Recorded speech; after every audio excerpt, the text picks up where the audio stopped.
নারী বিষয়ক সংস্কার কমিশনের ইসলামফোবিয়া আমাদের করণীয় নামে সেমিনারটি আয়োজন করে জাতীয় ওলামা মাশায়েখ আইম্মা পরিষদ। এতে নিজেদের মতামত তুলে ধরেন জামাত, এনসিপি, খিলাফত মজলিস, ইসলামী ঐক্যজোট, এবি পার্টি, গণ অধিকার পরিষদ সহ অন্যান্য রাজনৈতিক দল ও সংগঠনের নেতারা। বিবাহ বহির্ভূত মায়ের সন্তানের স্বীকৃতি দিয়ে তারা এদেশে জারজ সন্তানের আমদানি করতে চায়। এই দেশের পারিবারিক অভিন্ন আইন করা যায়।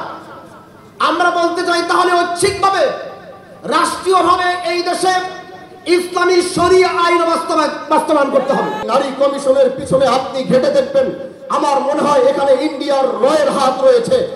তারা বাংলাদেশের পরিস্থিতি আবার নষ্ট করার জন্য এই পায়তারা করে। নারী অধিকার কর্মী সেজে সেই মানুষগুলিদেরকে কখনোই দেখি নাই আমার সেই নির্যাতিত হেনস্থার শিকার কোন নিকাবী মেয়ের পাশে দাঁড়াতে।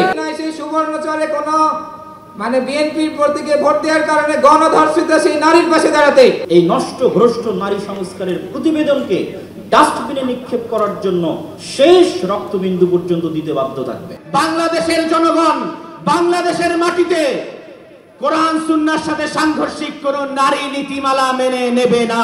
অবিলম্বে এই কমিশনের রিপোর্টকে প্রত্যাহার করতে হবে।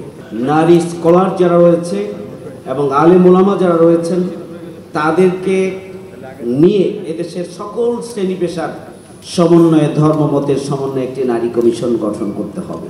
এই নারী প্রস্তাব পাশ করতে হলে কোরআন সংস্কার করতে হবে।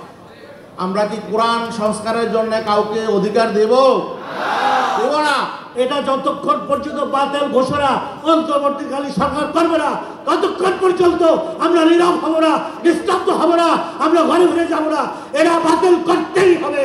আপনারা যে প্রস্তাবনা দিয়েছেন এটা বাংলাদেশের সমাজ সংস্কৃতি, মানুষের বিশ্বাসকে আপনারা এখানে ইনক্লুসিভিটির খেলাফ করেছেন।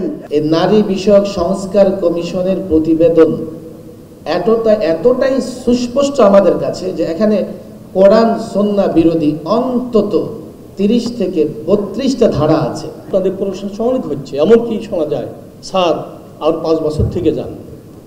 এর বিপরীতে কোনো স্লোগান না আসুক যে স্যার এইটার পরিবর্তন করেন, না হয় 5 মিনিটের মধ্যে চলে যান। তারা এই দেশের 92 মুসলমানের প্রতিনিধিত্ব নয়, তারা কোনো ধর্মের প্রতিনিধিত্ব নয়।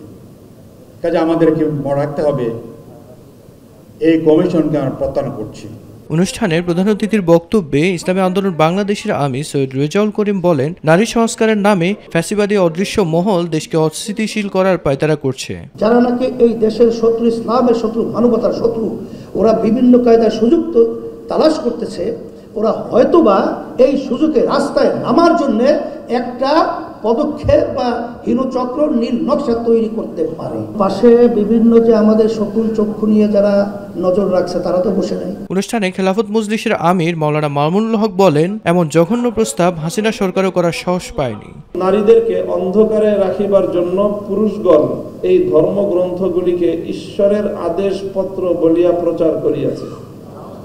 এই ধর্মগ্রন্থগুলি পুরুষ রচিত বিধি ব্যবস্থা ভিন্ন আর কিছুই নয়। আল্লাহর কোরআনের বিরুদ্ধে এমন কটাক্ষপূর্ণ, এমন অবমাননাপূর্ণ কোন প্রস্তাবনা ফ্যাসিবাদী স্বৈরাচারী শেখ হাসিনা ভারতের লেসপেন্সারও কোনোদিন করতে পারে নাই। আল্লাহর কোরআনের বিরুদ্ধে এমন কটাক্ষপূর্ণ, এমন অবমাননাপূর্ণ কোন প্রস্তাবনা ফ্যাসিবাদী স্বৈরাচারী শেখ হাসিনা ভারতের লেসপেন্সারও কোনোদিন করতে পারে নাই। এই কমিশন নারী সমাজের প্রতিনিধিত্ব করে না, বরং এরা স্ববিরোধী বলেও মন্তব্য করেন জামাতের আমির ডক্টর শফিকুর রহমান। এরা এত দুঃসাহস কিভাবে দেখালো যে বাংলাদেশে কোরআনের আয়াত এরা পরিবর্তন করে ফেলবে? একদিকে তাদের ভাষায় তারা নারী পুরুষের সমান অধিকার চায়, আবার তারা বলতেছে সব জায়গায় এত% কোটা নির্ধারণ করতে হবে। তো এটা তো স্ববিরোধী হয়ে গেল না? অধিকার যদি সমান হয় কোটার প্রশ্ন আসবে কেন? এই কমিশনে দুঃখজনকভাবে সেই রকম একজন নারীকেও রাখা হয়নি। এখানেই তো এটা পক্ষপাত দুষ্ট। আমরা এটা মানব না, আমরা সাফ কথা এটা মানব না। কিন্তু যদি আমাদেরকে বাধ্য করা হয় অবশ্যই আমরা আন্দোলন, যে আমাদেরকে ভাগ ভাগ টুকরা টুকরা করে তোমরা আমাদের মাথায় আর কাঁঠাল ভেঙে খেতে পারবে। অনুষ্ঠানে কমিশনের 18টি প্রস্তাবনায় আপত্তি তুলে নতুন 10টি নারী সংস্কার প্রস্তাবনা দেওয়া হয়। অবিলম্বে কমিশন বাতিল করে আলেম, ধর্মপ্রাণ নারীদের প্রতিনিধিত্ব করে এমন মানুষদের নিয়ে কমিশন গঠনের দাবি তোলা হয়। মিফতা গালিব, মাই টিভি, ঢাকা।